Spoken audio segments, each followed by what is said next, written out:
जो मेरा रोजाना मजाक उड़ाया करते थे वही आज हमदर्द बने बैठे हैं मेरे ही दुश्मन आज खास बने बैठे हैं मेरे ही दुश्मन आज खास बने बैठे हैं मेरे। ये जो लाइन है ये तैयबा बमूबा पर भाई साहब फुल्ली फिट होती है और इसको मैंने तैयबा बमूबा के लिए लिखा भी है। वो भाई साहब कैप्टन जिस पर हमेशा साउथ अफ्रीका के नेतृत्व करने के लिए यही आरोप लगा, यही डेलीगेशन लगा कि तैयबा बमूबा की तो टीम में जगह ही नहीं बनती है। भाई साहब आरक्षण की वजह से बमूबा टीम में है, नहीं इनका एज द प्लेयर भी टीम में कोई रोल नहीं बनता है। लेकिन आज भाई साहब उसी बमूबा ने अपनी कैप्टेंसी से प्रूव कर दिया, अपने बल्ले से प्रूव कर दिया कि भाई साहब जो रोजाना हमको हेट करते थे, जो हमारे हेटर्स हैं, आज वो हमारे हेटर्स नहीं रहेंगे। अब उनको किसी और को हेट करने के लिए ढूंढना होगा, क्योंकि बमूबा ने भाई साहब साउथ अफ्रीका के 100 सालों के इतिहास में ऐसा स्वर्णिम अक्षर में अपना साउथ अफ्रीका की हिस्ट्री में नाम लिखवा दिया है जो शायद आज तक कोई कैप्टन नहीं कर पाया। बमूबा ने 100 सालों के इतिहास में कोई ऐसी भाई साहब ट्रॉफी वर्ल्ड लेवल की साउथ अफ्रीका टीम को जितवाई है जो एबी डिविलियर्स नहीं कर पाए, स्मिथ नहीं कर पाए, कैरी क्रिस्टन नहीं कर पाए, हाशिम अमला जैसा भाई साहब प्लेयर नहीं कर पाया, फैफ डू प्लेसिस नहीं कर पाए और भी तमाम खिलाड़ी नहीं कर पाए। आज उसको भाई साहब बमूबा साहब ने कर दिया। उन्होंने कहा कि जो लोग मुझे कहते हैं कि बमूबा की टीम में जगह नहीं है, आज उन हेटर्स को मेरी ये रिप्लाई है। और आज भाई साहब उन्होंने साबित कर दिया, जिस तरह से भाई साहब बंदे के पैर में चोट लगी थी और तैयबा बमूबा लंगड़ा रहे थे, सही तरीके से चल नहीं पा रहे थे, फिर भी वो पिच पर डटे थे और 134 पर 66 रनों की अच्छी पारी खेलते हैं और एडम मार्करम के साथ अपने टीम को 100 सालों के इतिहास में चैंपियन बनाते हैं। 27 साल बाद कोई भाई साहब अपने टीम को ट्रॉफी जितवाते हैं। आज उन्होंने सभी हेटर्स को कह दिया है कि भाई साहब लॉर्ड है मैं। हाँ भाई साहब बेस्ट कैप्टन, वर्ल्ड का बेस्ट कैप्टन है तैयबा बमूबा, ये कहना गलत नहीं होगा, क्योंकि भाई साहब उन्होंने जो परफॉर्मेंस की है, क्योंकि उनके सामने कोई छोटी मोटी टीम नहीं थी, ऑस्ट्रेलिया जैसी टीम थी जहां भाई साहब पैट कमिंस थे, हेजलवुड थे। हेजलवुड ने भाई साहब आज तक अपने करियर में, क्रिकेट करियर में कभी भी कोई फाइनल नहीं हारा था, लेकिन आज भाई साहब तैयबा बमूबा ने कह दिया कि ये सब कहने की बातें हैं। बमूबा साहब है तो कुछ भी पॉसिबल हो सकता है। जिस तरह से साउथ अफ्रीका ने इस क्रिकेट को खेला वो काफ़ी सराहनीय है। तैयबा बमूबा ने भाई साहब जिस तरह से नेतृत्व किया वो काफ़ी सराहनीय है।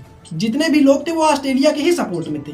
80% भाई साहब मार्जिन था कि ऑस्ट्रेलिया मैच को जीतेगी और 20% ही एरर जो था वो साउथ अफ्रीका की तरफ था।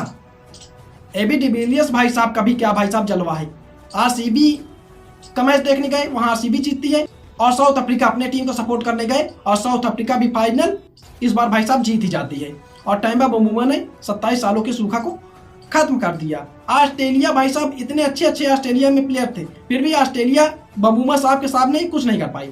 वैसे भाई साहब साउथ अफ्रीका डिजर्विंग टीम भी थी, क्योंकि हमेशा साउथ अफ्रीका पर एक एलिगेशन लगता था कि साउथ अफ्रीका फाइनल और सेमीफाइनल पे चौंक कर जाती है। लेकिन इस बार साउथ अफ्रीका ने कहा कि भाई साहब टाइमिंग होती है और जब जिसकी टाइमिंग होती है तब वही जीतता है और इस बार हमने बेस्ट किया है तो इस बार हम ही जीतेंगे। और इस बार भाई साहब बमूबा ने प्रूव कर दिया है।